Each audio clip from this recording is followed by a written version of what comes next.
por este día. Quisiera que fuéramos a la palabra de Dios y hoy vamos a estar viendo el pasaje de Marcos, la parte donde Jesús está en el Getsemaní, y creo que nosotros también podemos identificarnos con este pasaje, pero yo quisiera que hoy lo veamos desde la parte de cómo actúa Jesús, cómo actúan los discípulos, cómo actúan los que están dentro de ese huerto de Getsemaní y cómo actúa también el Padre Celestial. Y bueno, vamos a tomar un tiempo para orar.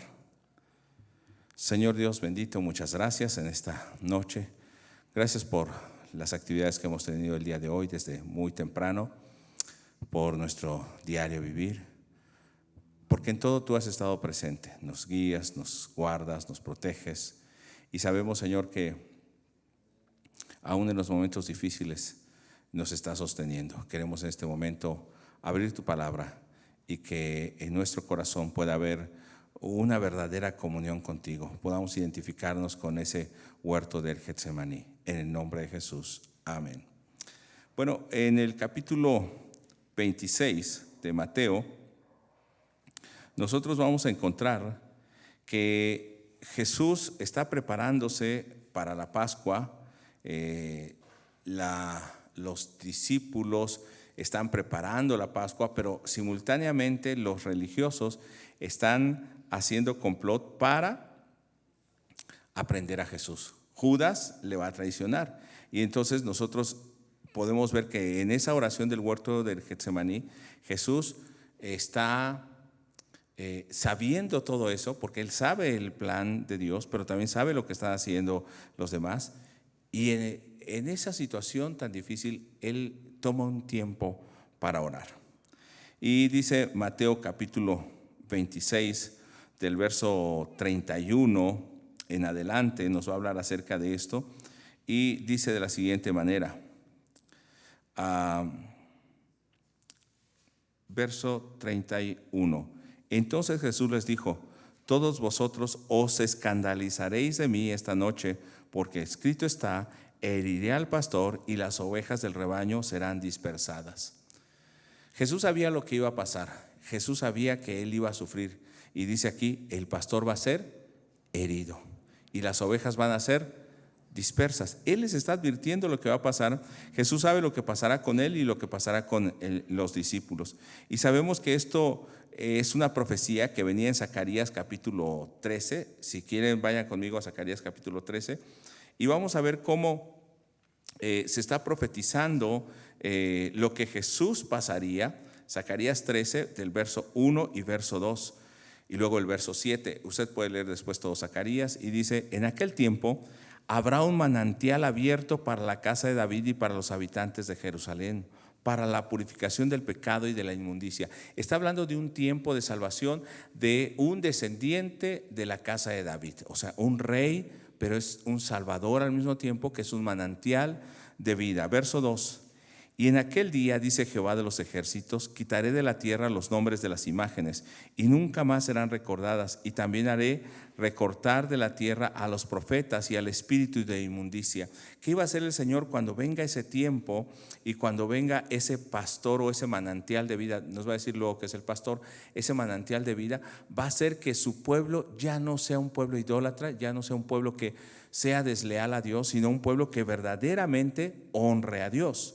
Ahora vaya hasta el verso 7, que es el pasaje que Jesús menciona en Mateo capítulo 26. En el verso 7 dice: levántate, oh espada, contra el pastor y contra el hombre, compañero mío, dice Jehová de los ejércitos.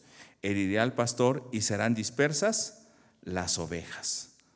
Y haré volver mi mano contra los pequeñitos. ¿El Señor sabía que esto iba a pasar? Esto está profetizado ¿cuántos años antes de que sucediera? Estamos hablando de que Dios sabía lo que iba a pasar. Ahora, si sabe lo que va a pasar, ¿qué haría cualquier otra persona? De hecho, Pedro le dijo: Señor, ten compasión de ti mismo, no vayas, ¿no? Pero Jesús, sabiendo lo que va a pasar, miren el verso 32. Pero también Él está hablando no solamente de lo que va a pasar, sino aún que va a resucitar. Dice, pero después de que yo haya resucitado, iré delante de vosotros a Galilea. Sí va a venir esa persecución sobre ustedes, sí voy a ser herido, pero también que sabía Jesús y que les está diciendo, voy a resucitar. Eso era un consuelo para ellos. Los discípulos tendrían que haber entendido. Sin embargo, vean el verso 33. Entonces Pedro respondiendo le dijo, aunque todos se aparten por causa de ti, estoy leyendo en la Biblia de las Américas, yo nunca me apartaré. ¿Qué disposición hubo de parte de Pedro? Yo no te voy a dejar, no te voy a negar. Igual que nosotros, ¿verdad? Decimos, yo no voy a negar a Jesús. Y los discípulos de hecho también dicen lo mismo, no solamente Pedro. Jesús le dice, Pedro, me vas a negar antes que el gallo cante. Pero en el verso 35 dice, Pedro le dijo, aunque tenga que morir contigo, jamás te negaré. Todos los discípulos dijeron también lo mismo. Sabemos lo que va a pasar y hay un valor. Nos llenamos de valor, de coraje. Los mexicanos cantamos el himno nacional, escuchamos música ranchera y nos llenamos, ¿no? Hasta de orgullo de ser mexicanos y mucho valor. Y vamos a ir a la guerra y vamos a hacer esto y vamos a hacer el otro. Pero cuando vienen las dificultades, cuando verdaderamente vemos lo real, mucha de la gente se empieza a atemorizar, empieza a tener, ya no es tan valiente. Muchos critican a Jesús porque dice, ¿cómo es posible que Jesús clamara al Padre y que dijera, si es posible de mí pasa esta copa en el Getsemaní? Pero humanamente, ¿quién de nosotros no ha tenido miedo? Temor, más que miedo, temor, debilidad. Recuerde, Jesús es totalmente Dios, pero en su naturaleza humana, Él tenía hambre, sed como nosotros, también se cansaba, también sufrió. Pero yo lo que quiero aquí que vea en este panorama hasta este momento es, a partir del Getsemaní, la oración, veamos diferentes actitudes. La actitud de los discípulos.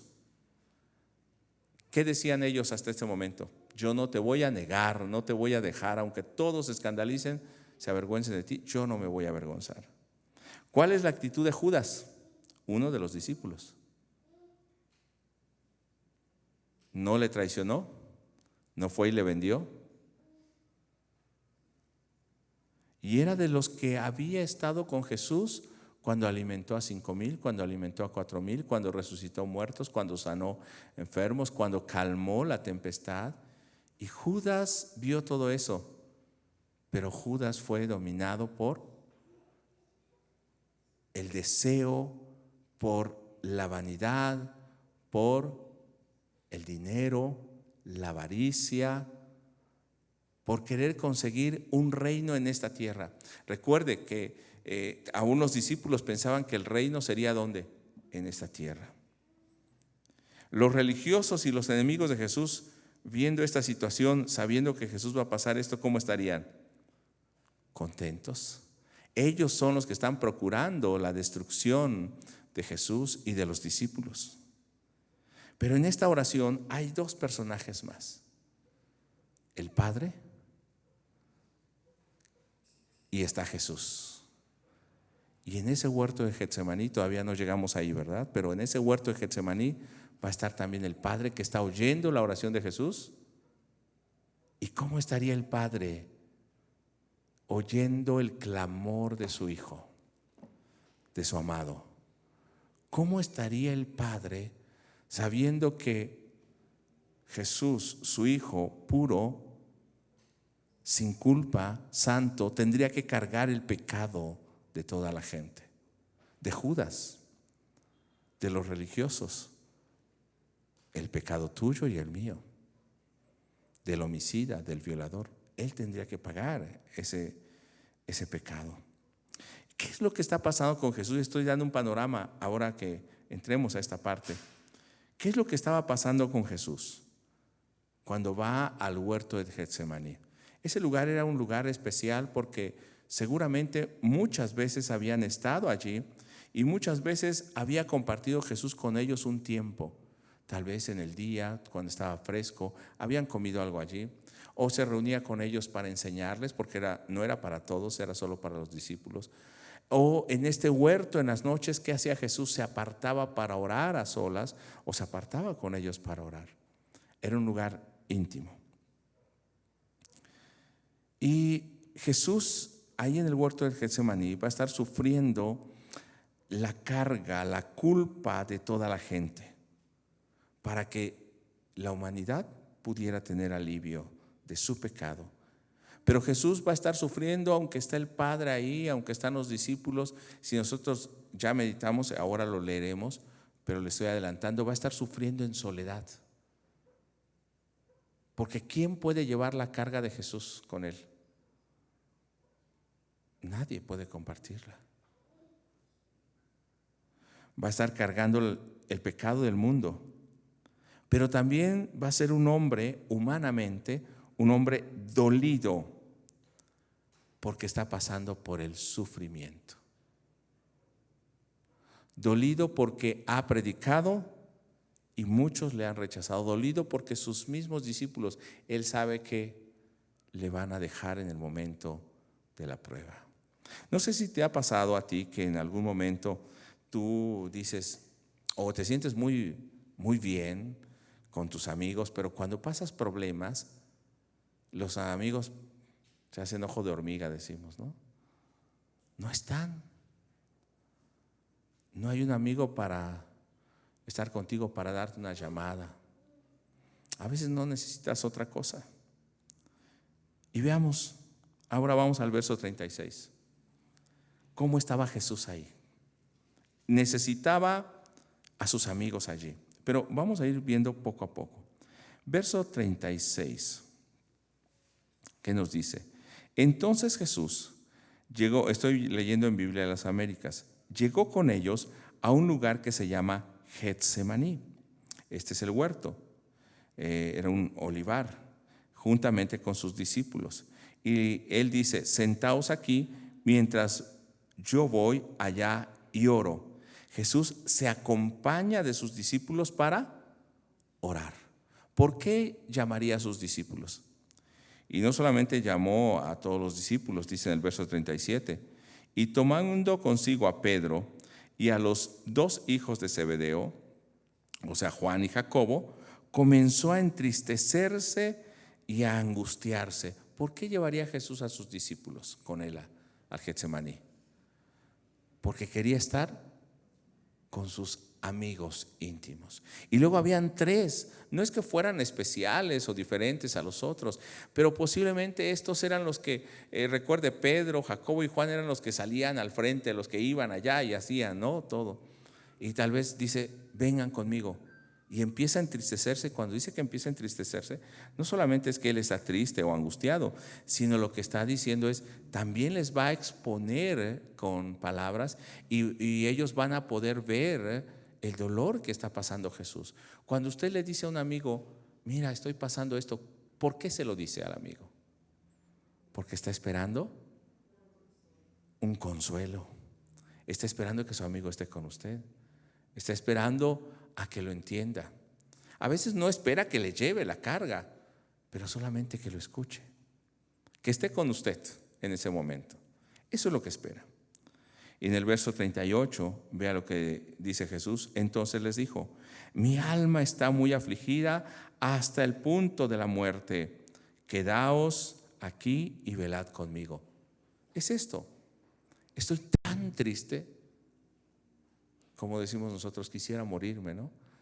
Estoy tan adolorido que siento la muerte cerca. De hecho, él sabía que vendría la muerte. Dice, pero estoy tan dolido.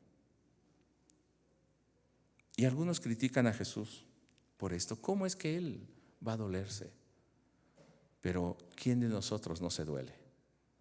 Nos dolemos hasta por una uña que se nos golpea. Nos dolemos por un dolor de muela. Y para nosotros es terrible, ¿no? Pero Jesús sabe que va a ser martirizado, sabe que va a morir por el pecado del mundo y sabe también que no muchos van a aceptarle. Eso es lo más terrible. Él conoce el presente y conoce el futuro. ¿Qué era el Getsemaní? Por eso el título del tema hoy. ¿Qué era el Getsemaní? Era un lugar de oración, pero era un lugar donde podía presentarse también en intimidad con sus amigos, podía descargar la angustia que traía. Era un lugar donde quería sentirse acompañado de sus amigos íntimos. Y yo puse el título en el Getsemaní, porque cuando nosotros nos acercamos en la iglesia está bien, pero ¿cuántos tenemos a esos amigos con los que podemos acercarnos y exponer nuestro dolor? Tal vez con el pastor, con una persona madura. Pero ¿sabe usted que hay alguien que mejor puede escucharnos en la intimidad? ¿No dice Mateo 6, cuando habla acerca del Padre nuestro? Que oremos al Padre. Y dice, no lo hagas en público, sino ciérrate en tu recámara. Y ahí en el lugar secreto acércate a tu Padre que está en lo secreto. ¿Qué era lo que estaba haciendo Jesús? Sí, se está acompañando de sus amigos, pero quería estar en comunión, y esa es la otra parte. El Getsemaní es un lugar de oración para estar en comunión con el Padre. Es para dejar nuestras cargas delante del Padre, y es para una cosa más, hermano, y muy importante, para pedir la voluntad del Padre, para pedir fortaleza para que podamos vivir dentro de esa voluntad del Padre. Jesús, como hombre, Él no hubiese querido sufrir. ¿Cuántos de nosotros queremos sufrir voluntariamente? Claro que no. Buscamos no sufrir. Sin embargo, Jesús está en esa humanidad, sintiendo la carga del pecado, pero sintiendo también la cercanía de la muerte y sabiendo que se está conspirando contra Él. Verso 39. Mira lo que nos dice. Y adelantándose un poco, cayó sobre su rostro, orando y diciendo, Padre mío, si es posible que pase de mí esta copa, pero no sea como yo quiero, sino como tú quieres, como tú quieras. Este lugar era tan íntimo que lo habían acostumbrado a usar los discípulos. Si nosotros vemos, los discípulos lo habían utilizado, bueno, Jesús lo había utilizado muchas veces, orando al Padre o estando con sus discípulos. Este mismo pasaje en Juan 18, vaya conmigo, Juan 18, verso 1, dice de la siguiente manera, ahora en Reina Valera 60. Habiendo dicho Jesús estas cosas, salió con sus discípulos al otro lado del torrente de Cedrón, donde había un huerto, en el cual entró con sus discípulos. Ellos tenían esa costumbre, verso 2, y también Judas, el que le entregaba, conocía aquel lugar. ¿Por qué? Porque muchas veces Jesús se había reunido allí con sus discípulos. O sea, no era algo fortuito, no era algo que ahora lo quiso hacer Jesús porque se sentía cargado y triste. No, era una costumbre de Jesús ir a apartarse con sus discípulos, pero sobre todo apartarse a tener una comunión con el Padre. ¿Cuántos tenemos ese tiempo? Para acercarnos con los hermanos, para orar, pero también para acercarnos con el Padre, nuestro Getsemaní personal. Un tiempo en el que podemos estar con nuestro amigo, con Jesús, con nuestro Padre. Un tiempo en el que estamos descubiertos y podemos exponerle nuestro corazón. Ese es el Getsemaní que debemos de tener nosotros. Un lugar donde podemos descargar todo nuestro dolor. Y este lugar es tan importante, hermanos, porque allí nosotros vamos a ver también el plan de salvación. Lo que el Señor está haciendo. Mire, en Lucas capítulo 22, también vamos a ver cómo Jesús había acostumbrado a estar con sus discípulos muchas veces en ese lugar. ¿Y qué era lo que hacía Jesús con ellos? Lucas 22, verso 39.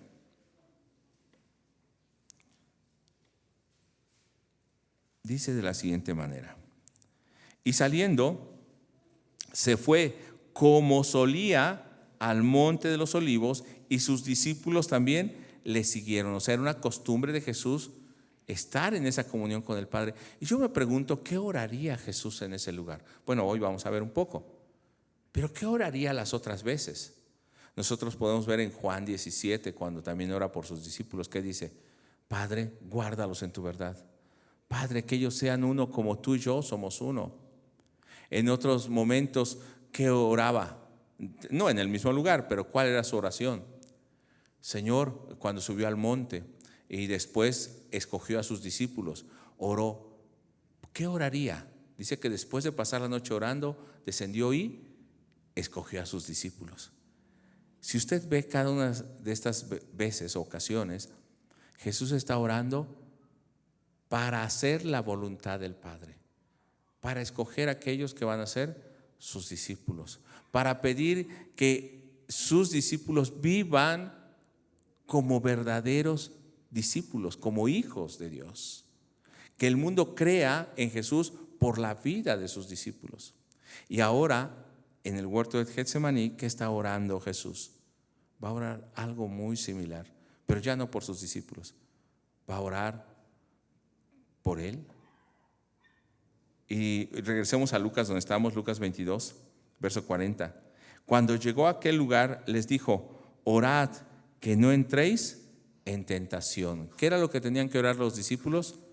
No caigan en tentación. ¿Cuál sería esa tentación? Verso 41.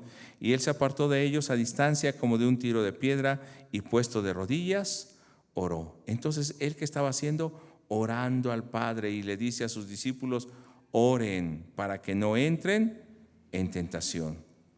Regresando a Mateo capítulo 26, dice que él se aparta a orar. Y entonces ya sabemos ahora qué era lo que les pidió a sus discípulos orar. Y veremos ahora también qué fue lo que Jesús oró. En el verso 40, vea cómo esa oración, o lo que Jesús está pidiendo, es que sea fortalecido para no rechazar la voluntad del Padre, que sea fortalecido para permanecer en esa voluntad del Padre. Él está orando y es insistente en esa oración. No es que oró y dice: bueno, ya oré, sino su alma, su corazón se siente angustiado. ¿Y dónde encuentra él ese consuelo? En la presencia de Dios, en oración. Vean el verso 40. Vino entonces a los discípulos y los halló ¿cómo? Durmiendo. Mientras Jesús oraba, ¿qué hacían ellos? Dormir. Pero si usted ve en el verso 39, ¿qué era lo que Jesús pedía? Recuerde que les dijo: oren para que no caigan en tentación. Mientras él está orando, los discípulos están durmiendo. Mientras alguno está trabajando en la iglesia, ¿qué están haciendo los demás de la iglesia? No, hermano, estaban haciendo otras actividades, no están durmiendo. O sea, bueno, ya se proyectó, pero bueno. Verso 39. Entonces dice que cuando Jesús se adelanta a orar y doblega su cuerpo, su rostro a tierra, ¿qué ora? Padre mío, si es posible que pase de mí esta copa, pero no sea como yo quiero, sino como tú quieres. ¿Qué era lo que estaba pidiendo? ¿Cuál era la tentación? Yo no quisiera pasar por eso. Entonces oro para que tú me fortalezcas y no me debilite. Y entonces pueda hacer tu voluntad, porque tengo que pasar por eso. ¿Por qué oramos, hermano? Porque quiero una casa, porque quiero un carro, porque quiero esto, porque quiero el otro. ¿Cuántos de nosotros oramos: Señor, yo soy débil en esta área de mi vida, fortaléceme para que no peque contra ti? Fortaléceme para que cambie mi carácter. Fortaléceme para que mi corazón no sea egoísta. Fortaléceme para que tenga un corazón amoroso. ¿Cuántos oramos verdaderamente que el Señor quite nuestras debilidades, nuestro pecado, que nos ayude a vivir en la voluntad de Dios? Normalmente la oración de la persona es: Señor, si me sanas, Señor, si me das esto, ¿o no? Bueno, eso dicen algunos, ¿no? Yo sé que usted no. Pero vea, esa oración entonces le está fortaleciendo y le está preparando para no estar en debilidad, sino ser fortalecido. En el verso 41, vuelve con sus discípulos y les dice: velad y orad para que no entréis en tentación. El espíritu está dispuesto, pero la carne es débil. ¿Por qué deben orar? Porque son débiles. ¿Por qué oramos, hermano? Es que somos muy espirituales. No, hermano. Oramos porque somos débiles y para que el Señor nos fortalezca. Oramos porque necesitamos del Señor.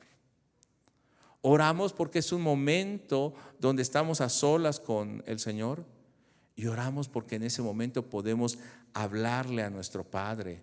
Oramos porque Él puede ver nuestra angustia, nuestra carga. Estoy hablando un poco más tal vez de lo que nosotros podemos orar que lo que Jesús estaba pasando en ese momento.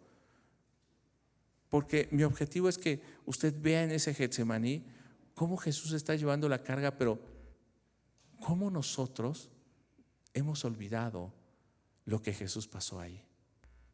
Él estaba angustiado, estaba solo, insistiendo a sus discípulos que oren. ¿Y qué hacen los discípulos? Bueno, usted lo ha leído, verso 42. Apartándose de nuevo, oró por segunda vez diciendo: Padre mío, si esta no puede pasar, sino que yo la beba, hágase tu voluntad. Vuelve a orar lo mismo que oró al principio. Es una oración insistente. Yo quisiera no pasar por esto, pero si tú quieres, yo lo voy a hacer. O sea, ¿qué lucha había ahí? La lucha del yo o de la comodidad de la carne, la humanidad, no tanto el pecado, sino la humanidad de Jesús y la voluntad de Dios. ¿Qué lucha existe cuando nosotros oramos? Muchas veces no existe una lucha cuando oramos. ¿Sabe por qué no existe una lucha? Porque todo lo que queremos es exponer nuestra lista de peticiones. Señor, quiero esto, quiero esto, quiero esto y quiero esto. ¿Qué lucha hay ahí? No, ninguna. Al contrario, le demando al Señor. Y hay algunos osados que dicen: recuérdale al Señor sus promesas, como si el Señor no supiera. Y otros más que dicen: reclámale, demándale. No, y se van así luego: decreta.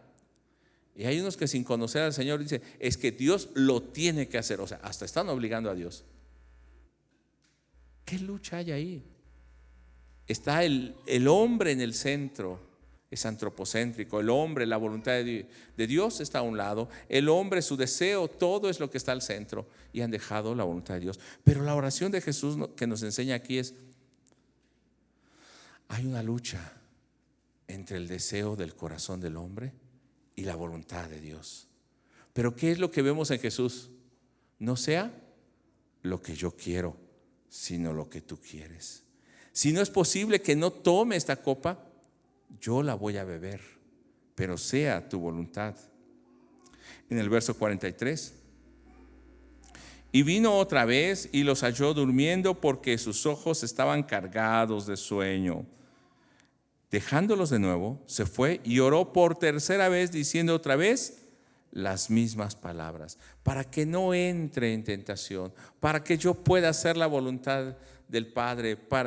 Yo no quisiera sufrir esto, pero si no hay otra manera de salvar a la humanidad, estoy dispuesto a hacerlo. En el verso 45, entonces vino a los discípulos y les dijo: ¿todavía estáis durmiendo y descansando? Y aquí ha llegado la hora, el Hijo del Hombre es entregado en manos de pecadores. Oró 3 veces. ¿Y qué dice en el verso 45? Ha llegado la hora. ¿Por qué oró? Para prepararse. ¿Recuerda que iniciamos diciendo que Jesús sabía lo que iba a pasar y se lo dijo a sus discípulos? Entonces, sabiendo lo que va a pasar, Jesús ora que yo pueda cumplir ese propósito de Dios. Y habiendo orado y habiendo sido fortalecido, porque fue fortalecido por un ángel, enseguida lo veremos, pero fue fortalecido por un ángel, y él pudo decir: no es mi voluntad la que voy a hacer, sino es la voluntad del Padre. Entonces, ¿qué le dice a sus discípulos? Ha llegado la hora. Vamos. ¿Se da cuenta cómo salió de ese Getsemaní? Fortalecido. Ya no dice, yo no quisiera pasar, dice, vamos, levántense. Así debe ser la actitud de nosotros cuando oramos al Señor. Señor, si tú me llevaras a predicar a tal lugar, si tú abrieras mi boca para hablar de ti. Pero nada más estamos orando, y parece que nada más queremos quedarnos así, queriendo que el Señor haga las cosas sin que nosotros nos levantemos y actuemos y mostremos el valor. Pero cuando hemos orado y nos hemos fortalecido, ¿qué tenemos que hacer? Levantarnos y hacer la voluntad del Padre. Hasta este momento hemos visto varias cosas. ¿Cómo se ha sentido Jesús? Pero yo quisiera que usted vea también la actitud de los discípulos. Ya lo leímos, pero no lo marqué o no lo remarqué. Pero ahora yo quiero que usted vea tres cosas que hicieron los discípulos cuando Jesús les dijo, oren para que no entren en tentación o caigan en tentación. Jesús los invitó a orar juntamente con él y ya les había dicho que iba a pasar para que ustedes no me nieguen. Recuerde que Pedro dijo, yo no te voy a negar, me vas a negar. Estoy dispuesto a morir, y todos los discípulos dijeron, nosotros también estamos dispuestos a morir contigo. Oren para que no sean débiles, para que no los tiente Satanás. Oren para que puedan permanecer. Y vean en el verso 40, cuando Jesús les dice, ¿no pudieron velar conmigo una hora? Mientras Jesús está pasando por la angustia y el dolor, preparándose para la muerte, ¿qué hacen los discípulos, los amigos? No estuvieron con él, no velaron con él, lo dejaron solo, se durmieron. Verso 43 dice que cuando él regresa, los encuentra nuevamente durmiendo porque sus ojos estaban cargados de sueño. Mientras Jesús está en angustia, ¿cómo están los discípulos? Cargados de sueño. No sé si le ha pasado que le gana el sueño y cabecea. Pues así estaban los discípulos, viendo a su maestro todo lo que está pasando. Ellos están dormidos en sus laureles, diríamos nosotros en México.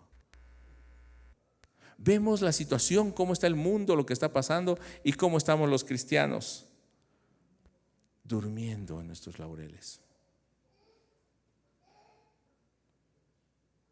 No hemos podido orar, no hemos podido pasar un momento con el Señor.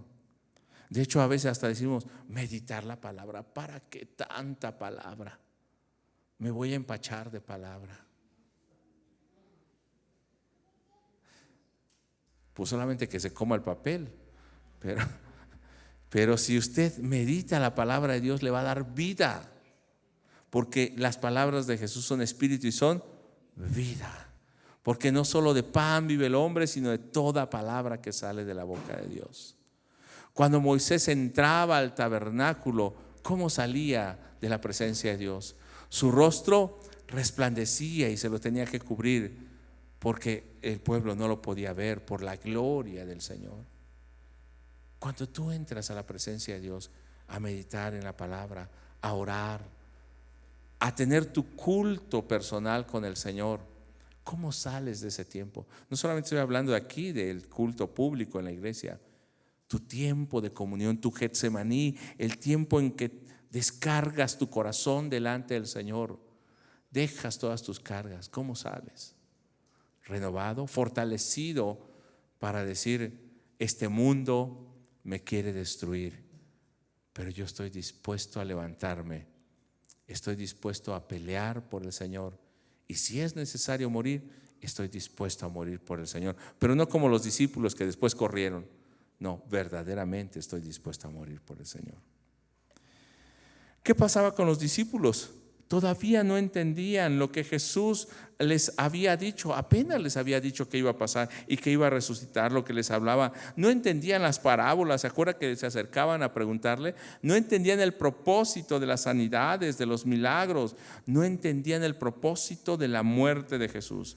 En Marcos capítulo 8, verso 21, les dice a sus discípulos después de haber hecho el milagro de los panes, y luego dice, nos está diciendo que por qué no trajimos pan, ¿se acuerdan, no? Y les dice Jesús, ¿cómo? ¿No entienden todavía? Yo creo que les decía, ¿que no son discípulos normales? En Marcos capítulo 9, verso 32 también, cuando les anuncia su muerte, dice, pero ellos no entendían estas palabras y tenían miedo de preguntarle. ¿Cuántas cosas no entendían los discípulos? Muchas. ¿Cuántas cosas no entendemos nosotros? ¿Sabe para qué sirve el Getsemaní? Bueno, el huerto de Getsemaní, ese es un lugar físico donde Jesús estuvo orando. Pero nuestro tiempo para acercarnos con el Señor, para meditar, para orar, sirve para que nosotros podamos pedirle al Señor,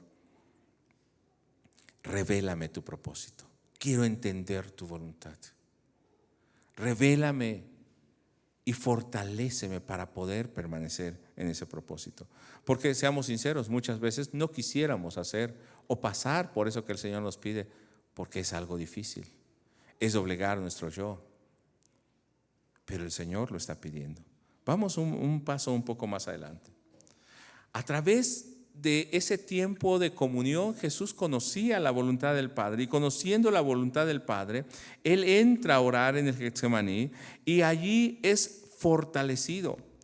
Vea en Lucas capítulo 22, verso 43 en adelante, cómo dice que Él fue fortalecido. Bueno, Marcos no lo menciona, pero Lucas lo menciona. Él oraba insistentemente, pidiendo esa fortaleza. Verso 43 del capítulo 22 de Lucas. Y se le apareció un ángel del cielo para fortalecerle. ¿Qué pasa cuando entramos en ese Getsemaní, en ese tiempo de comunión? Tal vez no viene un ángel físico, pero somos fortalecidos por el Señor mismo. Verso 44. Y estando en agonía, oraba más intensamente, y era su sudor como grandes gotas de sangre que caían hasta la tierra. Cuando se levantó de la oración y vino a sus discípulos, los halló durmiendo a causa de la tristeza. Fue fortalecido.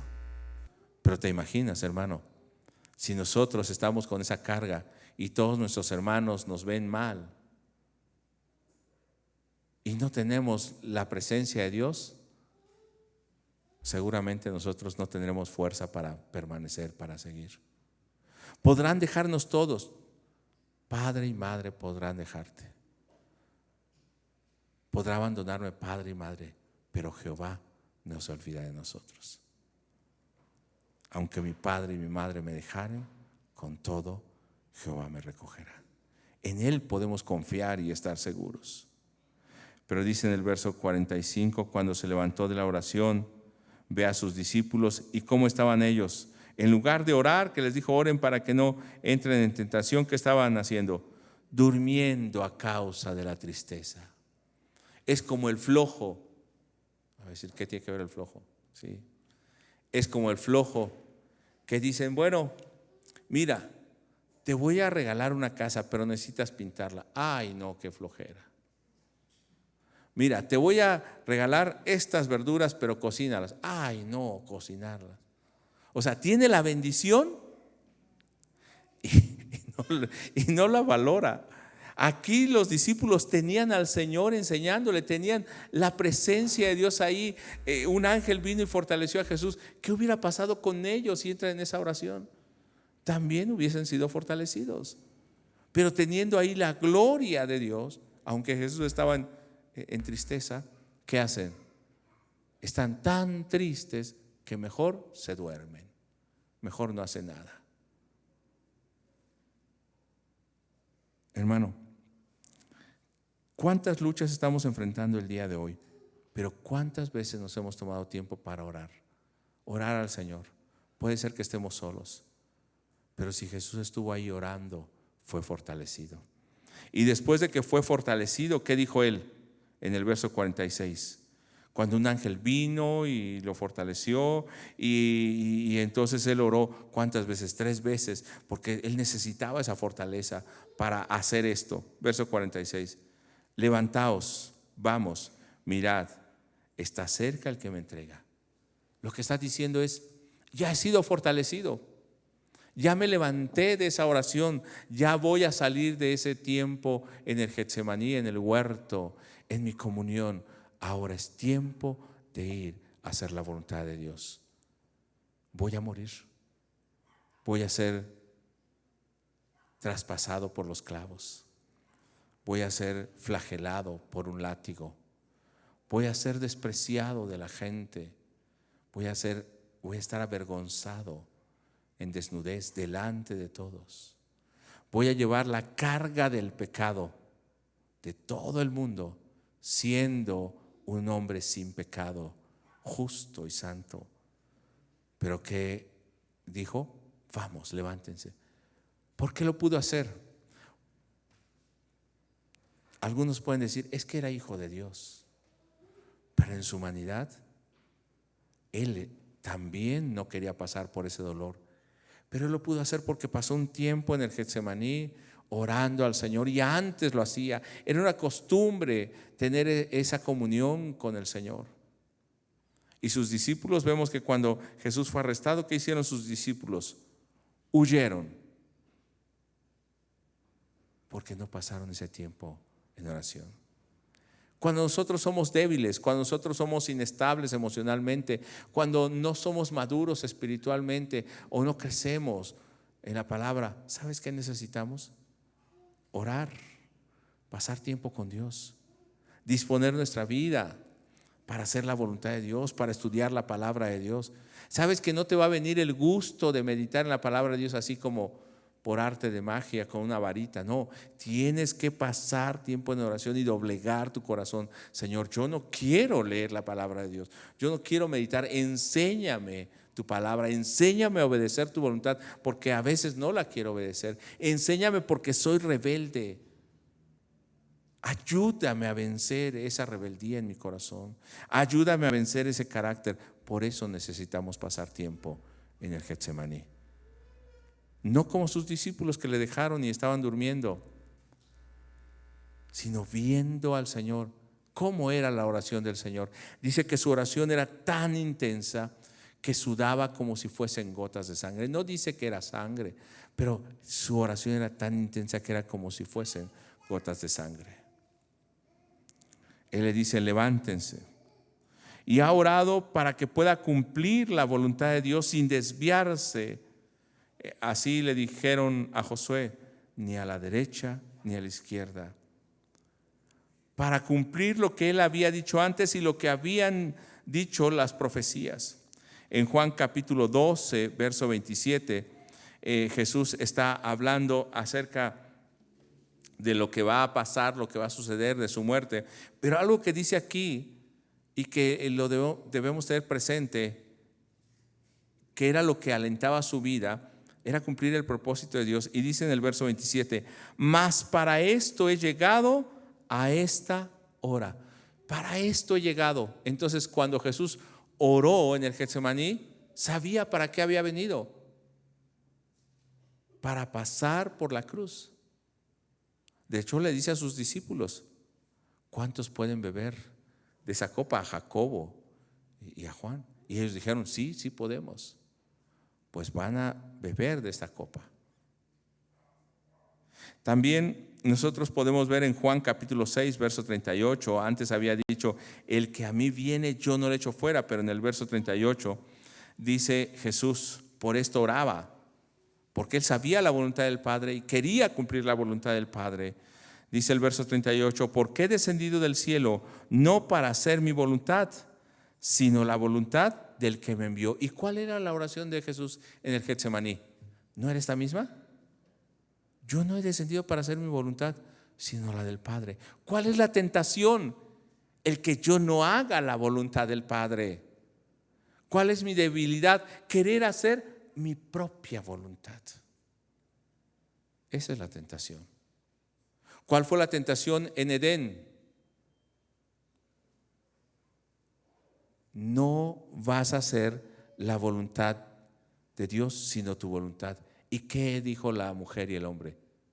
Sí, queremos hacer nuestra voluntad, no la de Dios. Y ese fue el pecado.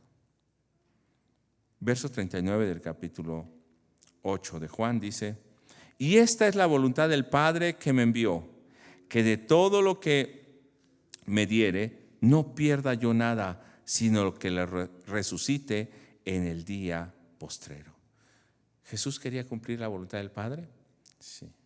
¿Jesús quería salvar a aquellos que fueron escogidos por el Padre? Sí. Jesús necesitaba pasar por la cruz, tenía que hacerlo.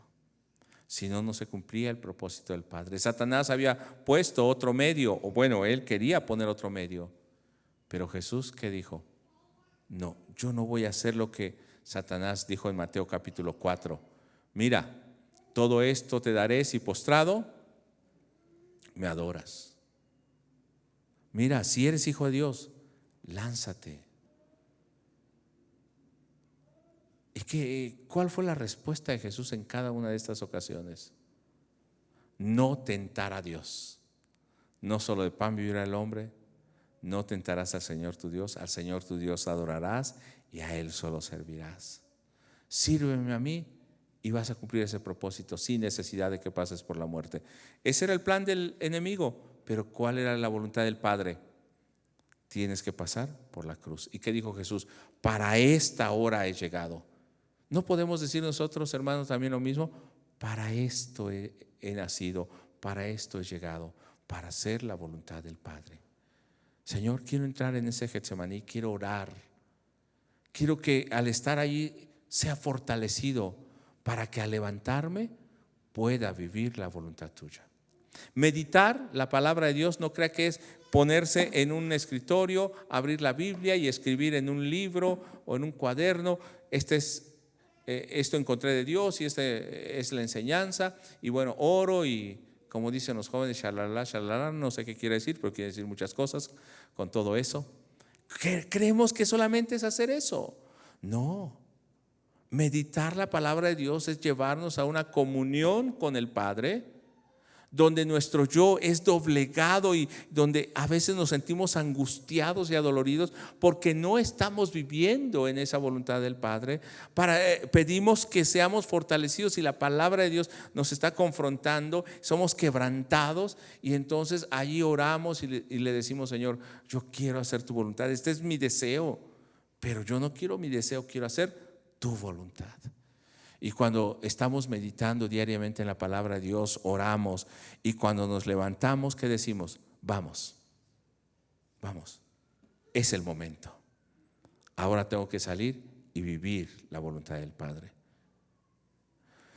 Hoy quise tocar ese tema y más hablar un poco también de nuestra oración, porque en muchas ocasiones hemos malentendido la oración.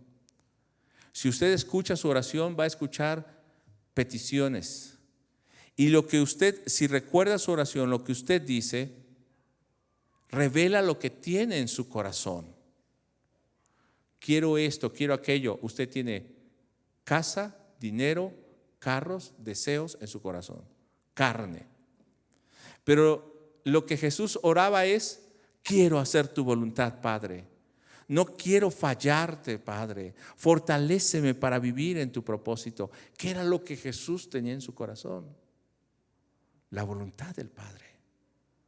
¿Qué es lo que nosotros tenemos en nuestro corazón cuando oramos?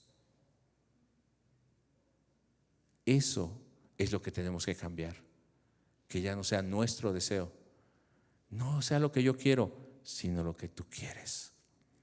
Para mí eso es estar en el Getsemaní, ya no en aquel Getsemaní físico, sino en nuestro tiempo de intimidad con Dios. Vamos a ponernos en pie.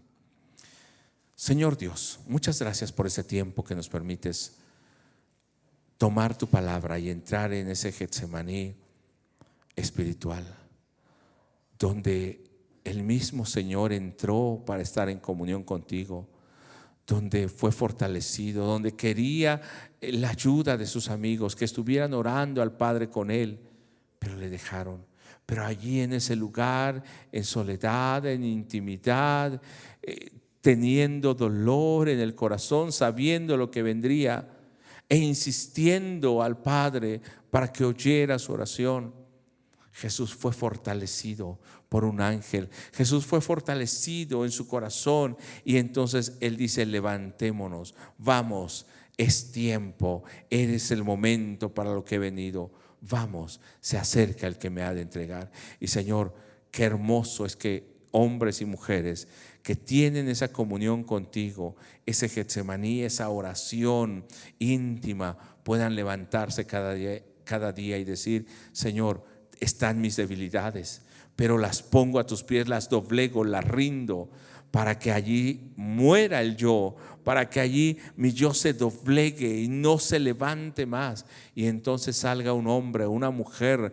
fortalecidos para pelear la buena batalla de la fe. Queremos, Señor, ser transformados y ayúdanos a tener esa comunión contigo.